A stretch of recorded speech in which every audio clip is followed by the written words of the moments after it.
Hi ಎಲ್ರಿಗೂ ನಮಸ್ತೆ, welcome back to my YouTube channel. ಇವತ್ತು ನಮ್ಮ 4th and final episode of Dallas ಝೂನ ಶುರು ಮಾಡೋಣ ಬನ್ನಿ. ನಾವು ಎಂಟರ್ ಆಗಿದ್ದು ಜಾಯಿಂಟ್ಸ್ ಆಫ್ ಸವನ್ನಾ ಕಡೆ. ನಾನು ಆಗಲೇ ಹೇಳ್ದಾಗೆ ಎಲ್ಲರೂ ಡ್ಯಾಲಸ್ ಝೂಗೆ ಬರೋದೇ ಮೇನ್ ಜಾಯಿಂಟ್ಸ್ ಆಫ್ ಸವನ್ನಾ ನೋಡೋದಕ್ಕೆ. ಯಾಕಂದರೆ ಇಲ್ಲಿ ದೊಡ್ಡ ದೊಡ್ಡ ಪ್ರಾಣಿಗಳನ್ನ ನಾವು ನೋಡ್ಬೋದು ಆ್ಯಂಡ್ ಮಕ್ಳಿಗೆ ಕೂಡ ಖುಷಿಯಾಗುತ್ತೆ ಈ ಪ್ರಾಣಿಗಳನ್ನ ನೋಡಿದಾಗ. ಸೊ ನಾವು ಜಾಯಿಂಟ್ಸ್ ಆಫ್ ಸವನ್ನಾಗೆ ಎಂಟ್ರಿ ಆದಾಗ ನಾವು ನೋಡಿದಂಥ ಫಸ್ಟ್ ಎನಿಮಲ್ ಎಲಿಫ್ಯಾಂಟ್. ಸೊ ಇಲ್ಲಿ ಒಂದು ಬಿಗ್ ಎಕೋಸಿಸ್ಟಮ್ ಅಂದರೆ ಒಂದು ದೊಡ್ಡ ಜಾಗ ಕ್ರಿಯೇಟ್ ಮಾಡಿದ್ದಾರೆ. ಅರೌಂಡ್ 10 to 11 ಎಕರ್ಸ್ ಅಂತೆ. ಇಲ್ಲಿ ಎಲಿಫ್ಯಾಂಟ್ ಜೊತೆ ಜಿರಾಫ್ಸ್, ಆಸ್ಟ್ರಿಚಸ್ ಈ ಥರ ದೊಡ್ಡ ದೊಡ್ಡ ಪ್ರಾಣಿಗಳು, ಒಂದು 2 to 3 ಪ್ರಾಣಿಗಳನ್ನ ಈ ದೊಡ್ಡ ಎಕೋಸಿಸ್ಟಮಲ್ಲಿ ಬೇರೆ ಬೇರೆ ಜಾಗದಲ್ಲಿ ಬಿಟ್ಟಿದ್ದಾರೆ. ಸೊ ಇಲ್ಲಿ ನೀವು ನೋಡ್ತಾ ಇರ್ಬೋದು, ಒಂದು ಎಲಿಫ್ಯಾಂಟು ನಾವು ಹೋಗಿದ್ದ ಜಾಗದಲ್ಲಿ ಅದು ಓಡಾಡ್ತಾ ಇತ್ತು ನಿಧಾನಕ್ಕೆ. ಸೊ ಇಲ್ಲಿ ಎಲಿಫೆಂಟ್ಗೋಸ್ಕರ ಒಂದು ದೊಡ್ಡ ವಾಟರ್ ಪೂಲ್ ಕೂಡ ಕ್ರಿಯೇಟ್ ಮಾಡಿದಾರಂತೆ. ಅಲಾಂಗ್ ವಿತ್ ದಟ್ ಒಂದು ದೊಡ್ಡ ಫಿಗ್ ಟ್ರೀ ಇದೆಯಂತೆ, ಅದು 40 feet ಇದೆಯಂತೆ. ಇದು ಒಂದು ಆರ್ಟಿಫಿಷಿಯಲ್ ಫಿಗ್ ಟ್ರೀ ಫೀಡರ್ ಅಂತೆ. ಇದು ಏನು ಮಾಡುತ್ತೆ ಅಂದರೆ, ಅದು ಎಲಿಫೆಂಟ್ಗೆ ಬೇಕಾದಂಥ ಒಂದು ಫಿಸಿಕಲ್ ಆ್ಯಕ್ಟಿವಿಟಿ ಆಗಿರ್ಬೋದು, ಅದಕ್ಕೆ ಒಂದು ಮೆಂಟಲ್ ಸ್ಟಿಮ್ಯುಲೇಷನ್ ಬೇಕಲ್ವಾ. ನಾನು ಕಾಡಲ್ಲಿದ್ದೀನಿ, ಇಲ್ಲೆಲ್ಲ ನಿಜವಾದ ಮರಗಳಿದ್ದಾವೆ ಅಂತ ಆ ಮೆಂಟಲ್ ಸ್ಟಿಮ್ಯುಲೇಷನ್ ಮಾಡೋದಕ್ಕೆ, ಮತ್ತು ಎಲಿಫೆಂಟ್ಸ್ ನ್ಯಾಚುರಲ್ ಎನ್ವಿರಾನ್ಮೆಂಟ್ನ ಮಿಮಿಕ್ ಮಾಡೋದಕ್ಕೆ ಈ ಒಂದು ಟ್ರೀ ಹೆಲ್ಪ್ ಆಗುತ್ತಂತೆ. ಇನ್ನೊಂದೇನಪ್ಪ ಇಂಟ್ರೆಸ್ಟಿಂಗ್ ಫ್ಯಾಕ್ಟರ್ ಅಂದರೆ, ಫೆಬ್ರವರಿ 2023 ಫೆಬ್ರವರಿಯಲ್ಲಿ ಡ್ಯಾಲಸ್ ಝೂ ಅಲ್ಲಿ ಒಂದು ಗಂಡು ಆನೆ ಮರಿ ಜನನವಾಯ್ತಂತೆ. ಅದರ ಹೆಸರು ಓಕೋಬಿಲಿ ಅಂತೆ. ಅದರ ಅರ್ಥ ಡ್ಯೂಪ್ಲಿಕೇಟ್ 2 ಅಂತ. ಯಾಕೆ ಈ ಹೆಸರನ್ನ ಇಟ್ಟಿದ್ದಾರೆ ಅಂದರೆ, ಅದು ಅದರ ಅಮ್ಮನ ಹೋಲಿಕೆ ಇತ್ತಂತೆ. ಓಕೆ, ಸೊ ಇದು ಒಂದು ಇಂಟ್ರೆಸ್ಟಿಂಗ್ ಫ್ಯಾಕ್ಟ್ ಆಗಿತ್ತು ಎಲಿಫೆಂಟ್ ಬಗ್ಗೆ. ಸೊ ನಾವು ಎಲಿಫೆಂಟ್ನ ಸುಮಾರತ್ತು ನೋಡಿದ್ವಿ, ಯಾಕಂದರೆ ಅದ್ರ ಮೂಮೆಂಟ್ನೇ ನೋಡೋದಕ್ಕೆ ಒಂದು ಮಜಾ ಇತ್ತು. ಸೊ ಡಿಫ್ರೆಂಟ್ ವ್ಯೂವಿಂಗ್ ಪಾಯಿಂಟ್ಸ್ ಇದೆ. ಎಂಟರ್ ಆದಾಗ ಒಂದು ಪಾಯಿಂಟು, ಮತ್ತು ಹಾಗೆ ನಾವು ಮುಂದೆ ನಡ್ಕೊಂಡು ಹೋದರೆ ಇಲ್ಲಿ ಒಂದು ವಾಟರ್ ಪೂಲ್ ಇತ್ತು. ಸೊ ಆ ವ್ಯೂನು ನಾನು ಕ್ಯಾಪ್ಚರ್ ಮಾಡೋಣ ಅಂತ ಇಲ್ಲಿ ಸ್ಟೆಪ್ಸಲ್ಲಿ ಇಳಿದು ನಾನು ಮುಂದೆ ಹೋಗಿ ಕ್ಯಾಪ್ಚರ್ ಮಾಡೋದಕ್ಕೆ ಟ್ರೈ ಮಾಡಿದೆ.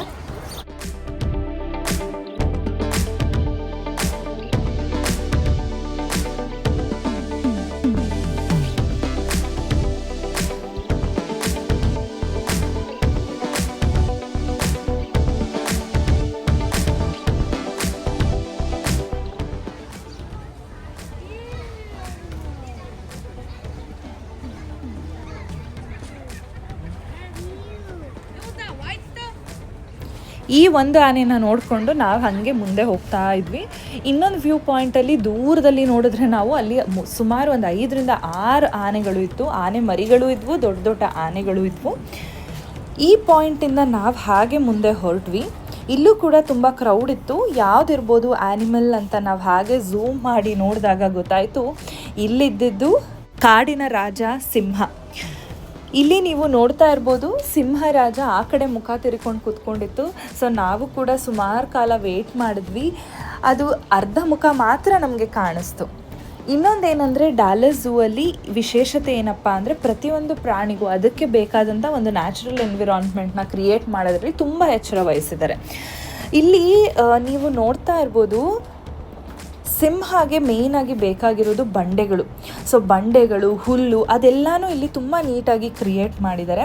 ಅದಕ್ಕೆ ಆದಂಥ ದೊಡ್ಡ ದೊಡ್ಡ ಜಾಗಗಳನ್ನ ಕೂಡ ಇಲ್ಲಿ ಇಟ್ಟಿದ್ದಾರೆ. ನೆಕ್ಸ್ಟ್ ನಾವು ನೋಡಿದ್ದು ಪಾರ್ಕ್ಯುಪೈನ್, ಅದು ಮಲ್ಕೊಂಡಿತ್ತು. ಹಾಗಾಗಿ ನಾವು ಮುಂದಿನ ಆ್ಯನಿಮಲ್ ಕಡೆ ಮೂವ್ ಆದ್ವಿ. ನೆಕ್ಸ್ಟ್ ನಾವು ನೋಡಿದ ಆ್ಯನಿಮಲ್ ಬಂದು ಆಫ್ರಿಕನ್ ಪೇಂಟೆಡ್ ಡಾಗ್. ಇದು ನಾವು ಕನ್ನಡದಲ್ಲಿ ಏನಂತ ಕರಿತೀವಿ ಅಂದರೆ ಬಣ್ಣದ ತೋಳ. ಇದರ ವಿಶೇಷತೆ ಏನಂದರೆ, ಇದರ ವಿಭಿನ್ನ ಬಣ್ಣಕ್ಕೆ ಇದು ವಿಶೇಷ. ಯಾಕಂದರೆ ಇದರ ಬಾಡಿ ಮೇಲೆ ನಾವು ನೋಡ್ಬೋದಾದಂಥ ಕಲರ್ಸ್ ಏನಂದರೆ black, brown, white and yellow. So different colours ಇರುತ್ತೆ. ಇದು ಏನಕ್ಕಪ್ಪ ಫೇಮಸ್ ಅಂದರೆ, ಓಡೋದ್ರಲ್ಲಿ ಫೇಮಸ್. ಇದು 1 hourಗೆ 60 kilometers ಓಡುತ್ತಂತೆ, ಲಾಂಗ್ ಡಿಸ್ಟೆನ್ಸಸ್. ಸೊ ಹಾಗಾಗಿ ಇದು ಫೇಮಸ್. ಸೊ ನೀವಿಲ್ಲಿ ನೋಡ್ತಾ ಇರ್ಬೋದು, 2 ತೋಳಗಳಿತ್ತು. ಅದು 1 ನಿಮಿಷ ಒಂದು ಕಡೆ ನಿಲ್ತಾ ಇಲ್ಲ, ಪಟ ಅಂತ ಆ ಕಡೆಯಿಂದ ಈ ಕಡೆ, ಈ ಕಡೆಯಿಂದ ಆ ಕಡೆ ಓಡಾಡ್ತಾ ಇತ್ತು. ಸೊ ಮಕ್ಕಳಿಗಂತೂ ಇದನ್ನು ನೋಡಿ ತುಂಬ ಮಜಾ ಬರ್ತಾ ಇತ್ತು.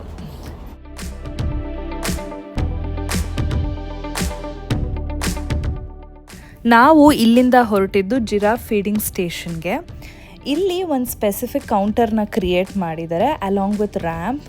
ಇಲ್ಲೇನಂದರೆ ಕ್ಯೂ ಇರುತ್ತೆ, ನಾವು ಕ್ಯೂ ಅಲ್ಲಿ ನಿಂತ್ಕೊಂಡು ಜಿರಾಫ್ಗೆ ಫೀಡಿಂಗ್ ಮಾಡುವಂಥ ಒಂದು ಆಪರ್ಚುನಿಟಿ ಕೊಟ್ಟಿದ್ದಾರೆ ವಿಸಿಟರ್ಸ್ಗೆ. ಸೊ ಇಲ್ಲಿ 1 ಬಂಡಲ್ ಆಫ್ ಲೀವ್ಸ್, ಸೊ ಇಲ್ಲಿ ಸ್ಪೆಸಿಫಿಕ್ಕಾಗಿ ಜಿರಾಫ್ಗೆ ಲೆಟ್ಯೂಸ್ ಲೀವ್ಸ್ ಅಂತ ಬರುತ್ತೆ, ಆ ಲೀವ್ಸ್ಗಳನ್ನ ಇಲ್ಲಿ ಪ್ರೊವೈಡ್ ಮಾಡ್ತಾರೆ ಝೂ ಕೀಪರ್ಸು. ಸೊ ಅದು ಅರೌಂಡ್ $6 ಇರುತ್ತೆ 1 ಬಂಡಲ್ಗೆ. ಸೊ ನಾವಿಲ್ಲಿ ಬೈ ಮಾಡಿದ್ವಿ 1 ಬಂಡಲ್ ಆಫ್ ಲೆಟ್ಯೂಸ್ ಲೀವ್ಸ್ನ. ಸೊ ನಾವಿಲ್ಲಿ ಬೈ ಮಾಡಿಕೊಂಡು ಇಲ್ಲಿ ನಿಂತ್ಕೋಬೇಕಾಗುತ್ತೆ. ಅಟ್ ಅ ಟೈಮ್ ಇಬ್ಬರನ್ನ ಒಳಗಡೆ ಬಿಡ್ತಾರೆ. ಸೊ ಇಲ್ಲಿ 2-3 ಜಿರಾಫೆ ಇರೋದ್ರಿಂದ ಒಂದೊಂದು ಜಿರಾಫೆಗಳು ನಮ್ಮ ಹತ್ರ ಬರುತ್ತೆ, ನಾವದಕ್ಕೆ ಫೀಡಿಂಗ್ ಮಾಡ್ಬೋದು ಈ ಲೆಟ್ಯೂಸ್ ಲೀವ್ಸ್ನ. ಸೊ ಒಂದು ಡಿಫ್ರೆಂಟ್ ಎಕ್ಸ್ಪೀರಿಯನ್ಸ್ ಅಲ್ವಾ, ಒಂದು ದೊಡ್ಡ ಆ್ಯನಿಮಲ್ಗೆ ನಾವು ಈ ಥರ ಫೀಡಿಂಗ್ ಮಾಡ್ತಿದ್ದೀವಿ ಅಂದರೆ ಏನೋ ಒಂಥರ ಖುಷಿ. ಸೊ ನಾವೇನು ಮಾಡಿದ್ವಿ, ಈ ಥರ ತೊಗೊಂಡಿದ್ದು ಲೆಟ್ಯೂಸ್ ಲೀವ್ಸ್ನ ಕೊಟ್ವಿ. ನನ್ನ ತಮ್ಮ ಎಲ್ಲನೂ ಒಟ್ಟಿಗೆ ಕೊಟ್ಬಿಟ್ಟ. ನನ್ನ ಮಗ ನೋಡ್ತಾ ಇದ್ದಾನೆ ಹೇಗೆ ತಿಂತಾ ಇದೆ ಇದು ಅಂತ. ಸೊ ಇದೊಂದು ಬ್ಯೂಟಿಫುಲ್ ಆಪರ್ಚುನಿಟಿ ಕೊಟ್ಟಿದ್ದಾರೆ ಡ್ಯಾಲಸ್ ಝೂ ಅಲ್ಲಿ. ಇದು from morning 10 o'clock to evening 4 o'clock ಇರುತ್ತೆ. ಇಲ್ಲೇನಾದರೂ ಝೂ ಮೆಂಬರ್ಸ್ ಆಗಿದ್ದರೆ $1 ಕಮ್ಮಿ ಕೂಡ ಇರುತ್ತೆ ಈ ಲೆಟ್ಯೂಸ್ ಲೀವ್ಸ್ಗೆ. ಸೊ ಒಂದು ಅರೌಂಡ್ 5 to 10 minutes ನಮಗೆ ಟೈಮ್ ಕೊಡ್ತಾರೆ ಒಳಗಡೆ ಎಕ್ಸ್ಪೀರಿಯನ್ಸ್ ಮಾಡೋದಕ್ಕೆ, ಬಟ್ ಟಚ್ ಮಾಡೋಂಗಿಲ್ಲ ನಾವು ಜಿರಾಫ್ನ. ಇನ್ನೂ ಕೆಲವು ಇಂಟ್ರೆಸ್ಟಿಂಗ್ ಫ್ಯಾಕ್ಟ್ಸ್ ಆಫ್ ಜಿರಾಫ್ಸ್ನ ನಾವು ನೋಡೋದಾದರೆ, ಜಿರಾಫ್ಗಳು ಟೋಟಲ್ ಆಗಿ 10-15 ವರ್ಷ ಬದುಕಿರ್ತಾವಂತೆ ಕಾಡಲ್ಲಾದರೆ. ನಾವೇನಾದರೂ ಅದಕ್ಕೆ ಹ್ಯೂಮನ್ ಕೇರ್ ಕೊಟ್ಟು ಝೂ ಅಂತ ಜಾಗಗಳಲ್ಲಿ ಇಟ್ಟಾಗ ಅದು 25 ವರ್ಷದವರೆಗೂ ಬದುಕೋ ಸಾಧ್ಯತೆ ಇರುತ್ತಂತೆ.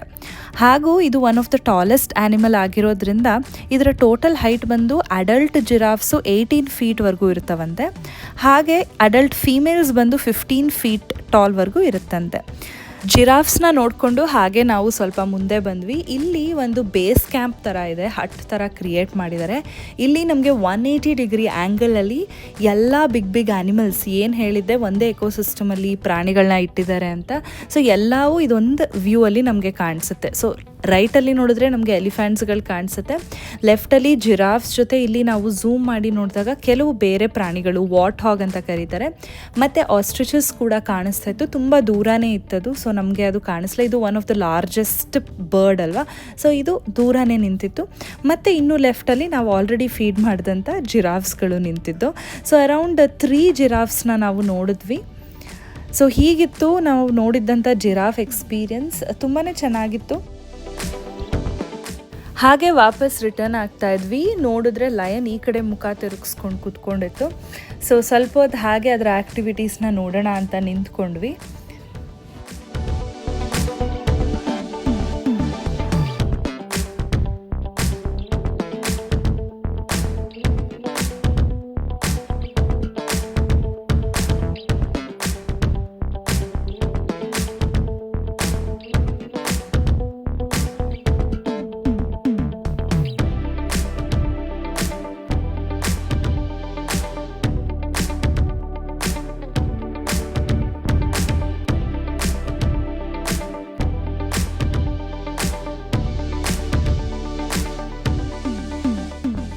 ನನ್ನ ವೀಡಿಯೋಸ್ಗಳು ನಿಮಗೆ ಇಷ್ಟ ಆಗ್ತಿದ್ರೆ ನನ್ನ ಚಾನಲ್ನ ಸಬ್ಸ್ಕ್ರೈಬ್ ಮಾಡೋದನ್ನು ಮರಿಬೇಡಿ ಫ್ರೆಂಡ್ಸ್.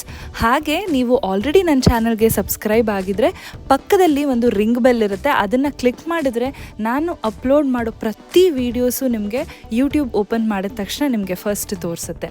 ಸೊ ರಿಂಗ್ ಬೆಲ್ ಕೂಡ ಪ್ರೆಸ್ ಮಾಡೋದನ್ನು ಮರಿಬೇಡಿ. ಇದಾಗಿತ್ತು ನಮ್ಮ ಡ್ಯಾಲಸ್ ಝೂ ಎಕ್ಸ್ಪೀರಿಯನ್ಸ್. ನಾವು ಈ ದೊಡ್ಡ ದೈತ್ಯ ಪ್ರಾಣಿಗಳನ್ನ ನೋಡಿಕೊಂಡು ಎಕ್ಸಿಟ್ ಕಡೆ ಹೊರಟ್ವಿ. ನಾವು ಹೋಗೋ ದಾರಿಲಿ ಮತ್ತೆ ಚೀತಾನ ನೋಡಿದ್ವಿ. ಚೀತಾ ಇವಾಗ ಎದ್ದು ಓಡಾಡ್ತಾ ಇತ್ತು. ಅದಕ್ಕೆ ಕೊಟ್ಟಿರುವಂತಹ ಒಂದು ದೊಡ್ಡ ಜಾಗದಲ್ಲಿ ಅದು ಒಂದು ಕಡೆಯಿಂದ ಇನ್ನೊಂದು ಕಡೆಗೆ ಆರಾಮಾಗಿ ನಿಧಾನಕ್ಕೆ ಓಡಾಡ್ತಾ ಇತ್ತು.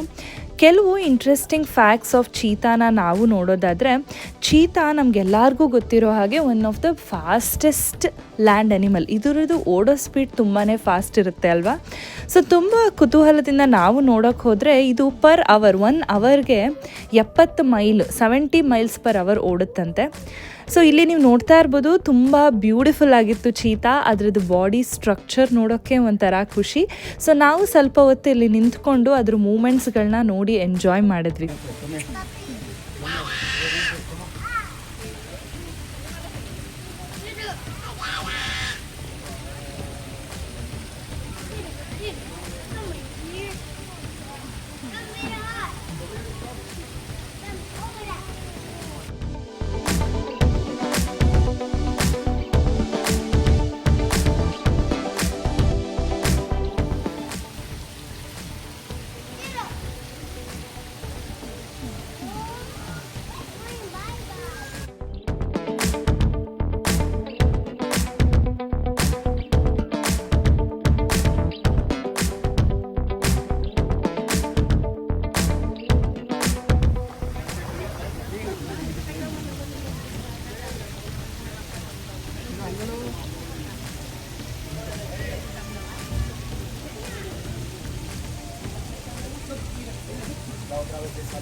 ನಾವು ಹೋಗೋ ದಾರಿಲಿ ಎಲಿಫೆಂಟ್ ಸ್ಟ್ಯಾಚ್ಯೂಸ್ ಇತ್ತು. ಇಲ್ಲಿ ಮಕ್ಳುಗಳನ್ನ ಕೂರಿಸಿ ಫೋಟೋಸ್ನ ಕ್ಲಿಕ್ ಮಾಡ್ಕೋತಾ ಇದ್ರು. ನಾನು ನನ್ನ ಮಗನ್ನ ಕೂರಿಸಿ ಕೆಲವು ಫೋಟೋಸ್ನ ಕ್ಲಿಕ್ ಮಾಡಿಕೊಂಡೆ. ಇನ್ನು ಝೂಗೆ ಬರಬೇಕಾದ್ರೆ ನಾವು ಕೆಲವು ಪ್ಲ್ಯಾನ್ನ ಮಾಡಿಕೊಂಡು ಬರಬೇಕಾಗುತ್ತೆ. ಅದು ನಾವು ಚಿಕ್ಕ ಮಕ್ಕಳ ಜೊತೆ ಬರಬೇಕಂದ್ರೆ ಪ್ಲ್ಯಾನಿಂಗ್ ಇಂಪಾರ್ಟೆಂಟ್ ಅಲ್ವಾ? ಎಸ್, ಸೊ ಬೇಗ ಬಂದಷ್ಟು ಒಳ್ಳೆಯದು. 9 ಗಂಟೆಗೆ ಓಪನ್ ಆಗುತ್ತೆ ಡ್ಯಾಲಸ್ ಝೂ ಬಂದು. ಹಾಗೂ ಟಿಕೆಟ್ಸ್ಗಳನ್ನ ಆನ್ಲೈನ್ ಬೈ ಮಾಡೋದ್ರಿಂದ ನಮಗೆ ಟೈಮಿಂಗ್ಸ್ ಕೂಡ ಸೇವ್ ಆಗುತ್ತೆ ಕ್ಯೂ ಅಲ್ಲಿ ನಿಲ್ಲೋದು. ಝೂ ಬಂದು ಸ್ಟ್ರೋಲರ್ ಫ್ರೆಂಡ್ಲಿ ಇದೆ. ಸೊ ನಿಮ್ಮ ಹತ್ರ ಆಲ್ರೆಡಿ ಲೈಟ್ ವೇಟ್ ಅಥವಾ ಸ್ಟ್ರೋಲರ್ಸ್ಗಳು ಆಲ್ರೆಡಿ ಇದ್ದರೆ ನಾವು ಕ್ಯಾರಿ ಮಾಡ್ಬೋದು. ಇಲ್ಲಾಂದರೆ ಇಲ್ಲಿ ರೆಂಟಿಂಗ್ ಫೆಸಿಲಿಟಿ ಕೂಡ ಇದೆ. ಮತ್ತು ಡೈಪರ್, ಬ್ಯಾಗ್ ಇದೆಲ್ಲ ತರೋದ್ರಿಂದ ಮಕ್ಕಳನ್ನ ನಾವು ಎಲ್ಲೇ ಸ್ಟ್ರಕ್ ಆದರೂ ಕೂಡ ಅವ್ರನ್ನ ಸುಧಾರಿಸೋದಕ್ಕೆ ನಮ್ಮ ಹತ್ರ ಐಟಮ್ಸ್ಗಳಿರುತ್ತೆ. ಕ್ಯಾರಸಾಲಲ್ಲಿ ನಾನು, ನನ್ನ ಮಗ, ನನ್ನ ತಮ್ಮ ಎಲ್ಲರೂ ಕುತ್ಕೊಂಡು ಮಜಾ ಮಾಡಿದ್ವಿ. ಇದಾಗಿತ್ತು ಕಂಪ್ಲೀಟ್ ಡ್ಯಾಲಸ್ ಝೂದು ಸೀರೀಸ್. ಟೋಟಲ್ 4 ಎಪಿಸೋಡ್ಸ್ ಆಗಿ ಬಿಟ್ಟಿದ್ದೀನಿ. ಎಲ್ಲನೂ ವಾಚ್ ಮಾಡಿ ಹೇಳಿ ಹೇಗಿತ್ತು ಅಂತ ನನಗೆ ಕಮೆಂಟಲ್ಲಿ ತಿಳಿಸೋದನ್ನು ಮರಿಬೇಡಿ. ಹಾಗೆ ನನ್ನ ವೀಡಿಯೋಸ್ಗಳು ನಿಮಗೆ ಇಷ್ಟ ಆಗ್ತಿದ್ರೆ ಲೈಕ್, ಶೇರ್ ಆ್ಯಂಡ್ ಸಬ್ಸ್ಕ್ರೈಬ್ ಮಾಡೋದನ್ನು ಕೂಡ ಮರಿಬೇಡಿ ಫ್ರೆಂಡ್ಸ್. ಹೊರಗಡೆ ಬಂದ್ವಿ ಡ್ಯಾಲಸ್ ಝೂಯಿಂದ. ತುಂಬ ಬಾರಿಕೆ ಆಗಿದ್ದರಿಂದ ಮತ್ತೆ ಮೆಕ್ಡೊನಲ್ಡ್ಸ್ಗೆ ಹೋಗಿ ಐಸ್ ಕ್ರೀಮ್ನ ತೊಗೊಂಡ್ವಿ. ಕಾರಲ್ಲೇ ತಿನ್ನೋಕ್ಕೆ ನಾನು ಕೂಡ ಪ್ರಯತ್ನ ಪಟ್ಟೆ. ನನ್ನ ಮಗ ಗೊತ್ತಲ್ಲ ನಿಮಗೆ, ಹೇಗೆ ಅವನು ಎಲ್ಲನೂ ಟಚ್ ಮಾಡಬೇಕು, ಮಕ್ಳುಗಳ ಸ್ವಭಾವನೆ ಅದಲ್ವ. ಸೊ ಅವನು ತೊಗೊಂಡು ಎಲ್ಲ ಟಚ್ ಮಾಡ್ತಾ ಇದ್ದ. ಸ್ವಲ್ಪ ಹಾಗೆ ಐಸ್ ಕ್ರೀಮ್ ಟಚ್ ಆಯಿತು ಕೂಡ ನಂದು. ಹಾಗೆ ಮನೆಗೆ ಹೋಗಿ ಅವತ್ತಿನ ದಿನಾನ ಎಂಡ್ ಮಾಡಿದ್ವಿ. ಸೊ ನನ್ನ ವೀಡಿಯೋಸ್ಗಳು ಹೇಗೆ ಬರ್ತಿದೆ ಅಂತ ಕಮೆಂಟ್ಸಲ್ಲಿ ತಿಳಿಸೋದನ್ನ ಮರಿಬೇಡಿ. ನನ್ನೆಲ್ಲ ವೀಡಿಯೋಸ್ನು ವಾಚ್ ಮಾಡ್ತಿರೋದಕ್ಕೆ thank you all. Until next video, bye.